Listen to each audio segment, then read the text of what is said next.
여러분 사기꾼 중에 주수도라고 혹시 들어본 적 있으십니까? 이 주수도 씨라는 분이 한 10년 전에 사기꾼으로 유명했는데요. 우리나라 역대급 최고라고 합니다. 1위, 예전에 사기꾼 1위가 조희팔 씨였는데 이분이 갈아엎었어요. 피해자가 몇만 명? 9만 명. 사기 금액이 수조 원입니다. 이 주수도라는 사람이 사람들에게 항상 이야기했던 두 가지 멘트가 있습니다. 바로 이것이었습니다. 여러분을 부자로 만들어 드리겠습니다. 365일 통장에 꼬박꼬박 수익금을 넣어 드리겠습니다. 이러면 사람들이 막 와 박수를 치고 믿습니다 하고 미치는 거예요. 그런데 다 거짓말이었어요. 이분이 이제 감옥에 가고 다 끝난 줄 알았는데 심지어 감옥에서도 사기를 쳐서 수천억의 사기를 쳤대요. 저 도대체 어떻게 하는 건지 모르겠어요. 감옥에서 수천억대 사기를 치고 이 형량이 10년이 또 추가가 됐다고 그런 기사를 보았습니다. 자, 여러분 사기꾼들은요 특징이 무엇입니까? 거짓말을 밥 먹듯이 합니다. 툭하면 거짓말. 모든 게 다 거짓말이에요. 거짓말. 그리고 사람들에게 헛된 망상 꿈을 심어줍니다. 망하는 길인 줄도 모르고 사람들은 따라갑니다. 이 사기꾼 만나지 않도록 우리가 정말 조심해야 됩니다. 그런데 이 사기꾼 중에서도 최고의 사기꾼, 사기꾼의 원조, 사기꾼의 아비는 누구입니까? 바로 사탄입니다. 요한복음 8장 44절 같이 읽겠습니다. 시작. 너희는 너희 아비 마귀에게서 났으니 너희 아비의 구심대로 너희도 행하고자 하느니라. 그는 처음부터 살인한 자여 진리가 그 속에 없었으므로 진리에 서지 못하고 거짓을 말할 때마다 제 것으로 말하느니 이는 그가 거짓말쟁이요 거짓의 아비가 되었습니다. 아멘. 여러분 사탄이 제일 잘하는 게 뭡니까? 거짓말입니다. 거짓말. 오늘 말씀에 거짓말 계속 나오죠. 그리고 거짓의 아비다. 이 사탄이 가장 이 거짓을 많이 쓰는 부분이 진리에 대한 부분입니다. 하나님 말씀에 대해서 왜곡하게 합니다. 믿지 못하게 합니다. 말씀을 내 마음대로 해석하게 합니다. 어떻게든지 거짓 정보를 흘려서 신앙을 흔드는 것이 사탄의 가장 많은 사역이라고 볼 수 있겠습니다. 이 사탄은요 어떻게든지 세상에 썩어질 것 붙잡게 합니다. 거짓으로 사람들의 마음을 깨워서 하나님의 말씀, 영원한 말씀이 아니라 헛된 것들, 썩어질 것들 붙잡게 합니다. 그렇게 무너졌던 사람이 이 고난주간에 많이 등장하는 가룟 유다 그리고 빌라도라고 할 수 있겠습니다. 오늘 이 두 사람의 이야기를 보면서 이 사탄의 전략에 대해서 우리가 살펴보려고 합니다. 자, 먼저 누가복음 22장 3절에서 5절에 보면 열둘 중에 하나인 가룟이라 부르는 유다에게 무엇이 들어가니? 사탄이 들어가니. 자, 사탄이 들어갔다는 것은 이제 사탄이 가룟 유다의 삶을 주도하기 시작했다는 것입니다. 그의 생각과 말과 모든 것을 지배하기 시작했다는 것입니다. 여러분 사탄이 우리에게도 그렇게 할 수 있을까요? 우리에게는 그렇게 할 수 없습니다. 우리 안에 성령님이 계시기 때문입니다. 그러나 우리의 삶에 유혹할 수 있고 우리를 넘어뜨리려고 하는 그 행동은 아마 계속 될 것입니다. 우리가 천국 가는 그날까지 사탄은 우리를 넘어뜨리려고 곁에서 계속해서 시도를 할 것입니다. 이 가룟 유다에게 사탄이 들어가면서 그의 인생은 점점 삐뚤어지기 시작했습니다. 저는 중학교 때 아는 형이 귀신 들린 걸 보았습니다. 이 형이 귀신이 들리고 나서 눈빛이 달라졌어요. 혹시 귀신 들린 사람 본 적 있으십니까? 눈빛이 정말 무섭습니다. 이 형이 막 뭐든지 다 집어던지고 막 맨날 욕하고 목사님 기도하러 가셨는데 다 밀쳐버리고 도망갔어요. 제가 거기까지만 보았습니다.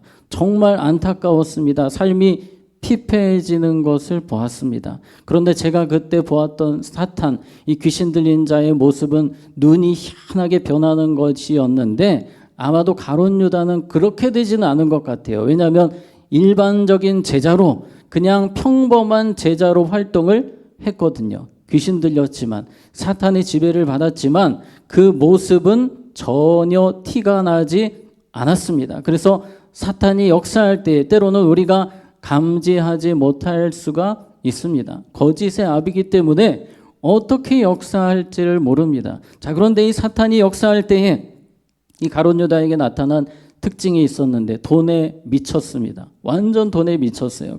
언제부터인가 예수님이 돈으로 보이는 겁니다. 내가 저 대제사장과 장로들에게 예수님을 넘겨서 돈을 벌어야 되겠다. 예수님 말씀이 들립니까? 안 들립니까? 안 들리는 거예요. 여러분, 사탄은 무언가에 완전 푹 빠지게 합니다.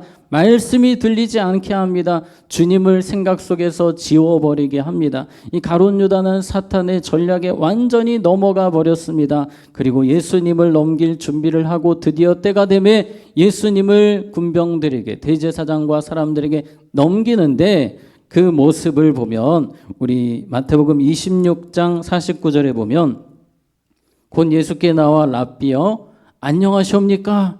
인사도 잘해요. 이 사탄에 사로잡힌 사람이 아무렇지도 않게 입을 맞추고 유대인들의 인사를 하는 것처럼, 물론 표식이긴 했습니다. 군병들 보고 잡아가라고. 그런데 정말 뻔뻔합니다. 그렇게 3년 동안 따라다녔던 예수님을 팔아 넘기면서도 웃으면서 안녕하세요를 하면서 입 맞추면서 다가왔던 사람, 완전 사탄의 모든 것을 빼앗긴 사람이었습니다. 그리고 나서 사탄의 두 번째 전략이 가룟 유다에게 시작되는데, 죄책감으로 견디지 못하게 합니다. 너는 죽을 인생이다. 너는 그냥 목숨을 끊어라. 어떻게 네가 예수를 팔고 멀쩡하게 돌아다니냐. 이 견디기가 힘든 거예요. 그래서 이 가룟 유다가 이걸 물르고 싶어요. 은 30에 팔았거든요. 은 30에 예수님을 넘겼습니다. 은 30이면 그 당시에 노예 한 명 값이라고 합니다. 예수님을 노예 한 명 값에 팔았어요. 그 당시 돈으로 한 2천만 원 정도 된다고 합니다.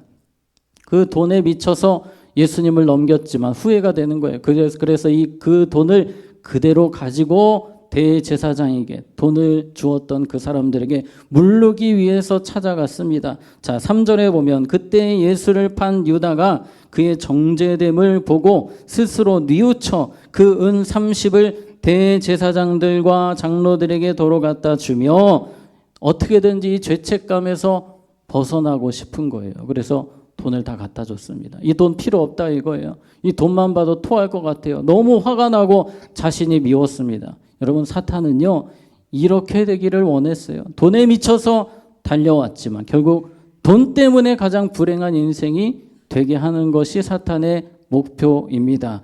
자, 27장 4절에 보면 이르되 내가 무지한 피를 팔고 죄를 범하였도다 하니 그들이 이르되 그것이 우리에게 무슨 상관이냐, 내가 당하라 하거늘. 자, 노란색 부분 보시면 그것이 우리에게 무슨 상관이냐. 지금 가룟 유다가 너무 마음이 아파서 저 이 돈 안 받겠습니다 이랬더니 이 대제사장과 장로들이 그게 우리랑 무슨 상관이냐.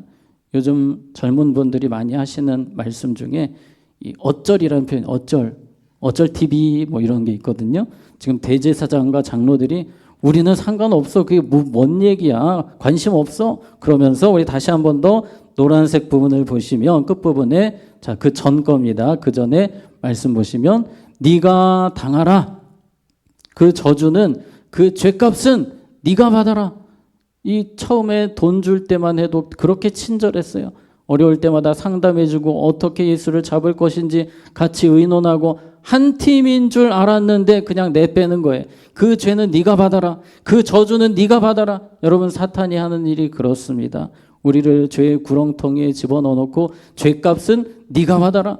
사탄은 뒤로 싹 빠지는 거예요. 여러분, 다윗을 생각해 보세요. 다윗이 이 불륜에 빠지기 시작할 때에 이것이 그냥 로맨스인 줄 알았습니다. 그런데 그 뒷감당이 감당하기가 너무 힘든 거예요. 사탄은 그걸 가려버립니다. 뒷일을 못 보게 하는 거예요. 눈 감아버리게 합니다. 뒤에 얼마나 참혹한 일이 일어나는지 못 보게 합니다. 우리가 깨워서 그것을 볼 수 있어야 됩니다. 말씀으로 깨어서, 성령으로 깨어서 살아갈 때에 우리는 그 뒷일이, 죄의 결과가 얼마나 참혹한지를 볼 수 있는 것입니다. 오늘 기도할 때에 그 눈이 열어지시기를 축복합니다. 가룟 유다는 그걸 몰랐습니다. 여러분, 가룟 유다는 결국 목숨을 끊게 됩니다. 예수님은 몇 번이고 회개할 기회를 주셨지만 가룟 유다는 다 발로 차버리고 결국 비참한 지경에 이르게 되었습니다. 가룟 유다가 했던 고백을 우리 다시 한 번 더 보면 마태복음 27장 4절에 이르되 내가 무지한 피를 팔고 죄를 범하였도다 하니, 자, 이 부분을 이렇게 해석해야 됩니다. 그러나 예수님은 너를 용서하실 수 있으셔. 그러니 어디로 나아가라? 회개의 자리로 나아가라.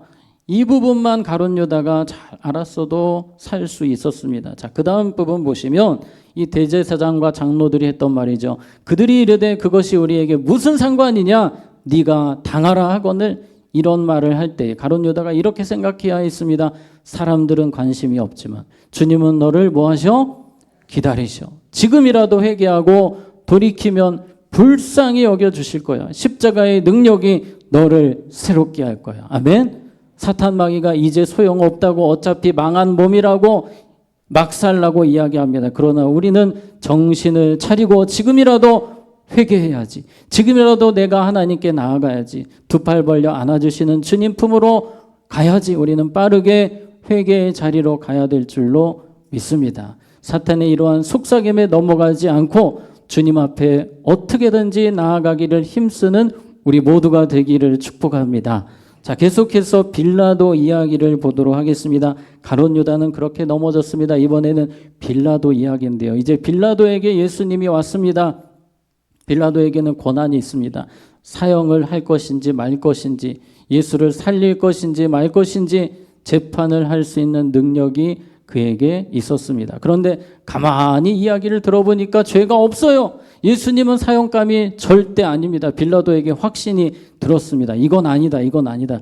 이 사람 살려야 된다. 이 생각을 하고 있는데 이 빌라도의 아내가 사람을 보내서 이렇게 경고를 합니다. 27장 19절에 같이 읽습니다. 시작. 총독이 재판석에 앉았을 때 그의 아내가 사람을 보내어 이르되 저 오른 사람에게 아무 상관도 하지 마옵소서. 오늘 꿈에 내가 그 사람으로 인하여 애를 많이 태웠나이다 하더라. 아멘. 여러분, 빌라도의 아내가 사람을 보내서 경고를 합니다. 절대로 예수를 어떻게 하지 말라고, 절대로 사형에 넘기지 말라고. 내가 지난밤에 예수님 꿈을 꾸고 너무 고통스러웠다고 이 이야기를 하는 것은 무엇입니까? 하나님이 무슨 기회를 주시는 것입니까? 회개의 기회를, 돌이킬 수 있는 기회를 주시는 거예요. 하나님은 우리의 삶에, 심지어 오늘 빌라도는요, 믿음 없는 사람이에요. 믿음 없는 이 사람에게도 돌이킬 수 있는 기회를 주셨습니다. 우리의 삶에도 계속해서 경고를 하시고 신호를 주십니다. 심지어 발람이라는 선지자, 거짓 선지자임에도 불구하고 나귀를 동원해서 돌이킬 수 있게 하시는 분이 하나님이십니다. 그러나 빌라도는 그 음성을 듣지 못합니다. 왜냐하면 지금 군중들이 난리가 났거든요. 지금 폭동이 일어나기 직전이에요. 예수를 어디에 못 박아라? 십자가에 못 박아라? 막 여기저기서 외치고 난리가 났습니다. 그래도 빌라도가 처음에는 살리고 싶었습니다. 그래서 제안하기를 바라바, 6월절이거든요. 시기적으로 6월절이 되면 한 명을 풀어줄 수 있습니다. 그런데 바라바는 살인죄거든요. 살인죄. 예수님은 죄가 없으세요. 당연히 바라바를 제시하면 예수를 풀어주라고 할 줄 알았는데 사람들이 막 외치는 거예요. 바라바를 풀어주라고, 예수를 못 박아 죽이라고 막 이야기를 합니다. 27장 23절에 빌라도가 이르되 어찌미냐, 무슨 악한 일을 하였느냐. 그들이 더욱 소리질러 이르되 십자가에 못 박혀야 하겠나이다 하는지라. 끝까지 사람들이 고집을 꺾지 않고 예수를 십자가에 못 박으라고 외치는데, 이 정말 조금 있으면 폭동 직전입니다. 이 부분이 갑자기 빌라도에게 두려움으로 다가오는 거예요. 24절 같이 읽습니다. 시작. 빌라도가 아무 성과도 없이 도리어 많이 나르는 것을 보고 물을 가져다가 우리 앞에서 손을 씻으며 이르되 이 사람의 피에 대하여 나는 무지하니 너희가 당하라. 자, 말씀을 띄워주시고요. 빌라도도 이제 더 이상은 안 되겠다라고 생각을 합니다. 예수님을 너무나 풀어주고 싶었으나 이 밀란이 일어나면 총독으로서 자신의 이 권력에 문제가 생길 것을 알기 때문에 이 자리에서 내려와야 될 것을 생각했기 때문에 그는 밀란 방지를 위해서 예수님을 십자가에 넘겨주기로 합니다. 근데 이 말씀에 보면 밀란을 내려오는 것을 보고 물을 가져다가 무리 앞에서 손을 씻으며 이르되, 여러분 이렇게 하면 죄가 없어집니까? 아닙니다. 어떻게든지 이 죄를 없애려고 하는데 전혀 이런다고 없어지는 게 아니에요. 빌라도는 분명히 중죄인이 되는 겁니다. 여러분 사탄의 계략은 그렇습니다. 이 땅에서의 잠깐의 것에 목매게 하는 겁니다. 이 총독으로서의 그 자리 길면 얼마나 길겠습니까? 밀란이 나서 총독의 자리에서 잠시 내려올 수도 있지만, 그런데 그가 예수를 넘겼을 때 받아야 될 죄는 영원합니다. 영원해요. 너무나도 큰 죄입니다. 그런데 그게 안 보이는 거예요. 잠깐의 것 때문에 결국 빌라도는 모든 것을 놓치게 되는 겁니다. 잠시와 영원을 바꾼 어리석은 사람으로 남게 되었습니다. 우리는 이 땅을 살아갑니다. 잠시의 세상을 살아갑니다. 잠시의 목숨 걸지 않고 영원한 것 바라보고 영원함을 사모하고 영원함을 준비하는 우리 모두가 되기를 축복합니다. 따라해 보겠습니다. 영원한 것과 절대 바꿀 수 없습니다. 네, 우리는 오직 영원을 준비하는 사람들이에요. 그래서 예배와 바꿀 수 없습니다. 저는 기도와 바꿀 수 없습니다. 주님 사랑하는 것과 바꿀 수 없습니다. 이러한 강력한 의지가 없으면 사탄의 전략에 우리는 또 마음을 빼앗기게 될 것입니다. 여러분 마음을 강하게 하셔야 됩니다. 우리가 깨어있지 못하면 사탄의 거짓 전략에 우리도 실수하고 넘어질 수 있음을 기억하시고 더 주님 의지하셔야 됩니다. 더 기도하셔야 됩니다. 분별하셔야 됩니다. 성령의 도우심을 구하셔야 됩니다. 항상 깨어서 사탄의 계략을 이기고 믿음으로 날마다 승리하는 우리 모두가 되기를 주님의 이름으로 축복합니다. 이 시간 우리 함께 기도하겠습니다. 하나님 아버지, 오늘 주신 말씀과 같이 가룟 유다의 모습이 우리의 모습이 될 수 있음을 봅니다. 성령의 도우심이 아니면 우리도 넘어질 수밖에 없는 연약한 자들입니다. 성령 하나님 깨닫게 하시고 분별하게 하시고 영원한 것 보게 하여 주시옵소서. 세상에 잠깐의 쾌락에 마음 빼앗기지 않게 하시고 세상에 헛된 것을 붙잡지 않게 하시고 영원한 것, 주님 기뻐하시는 것을 잡을 수 있는 우리 모두가 되게 하여 주시옵소서. 예수님의 이름으로 기도하옵나이다. 아멘. 이 시간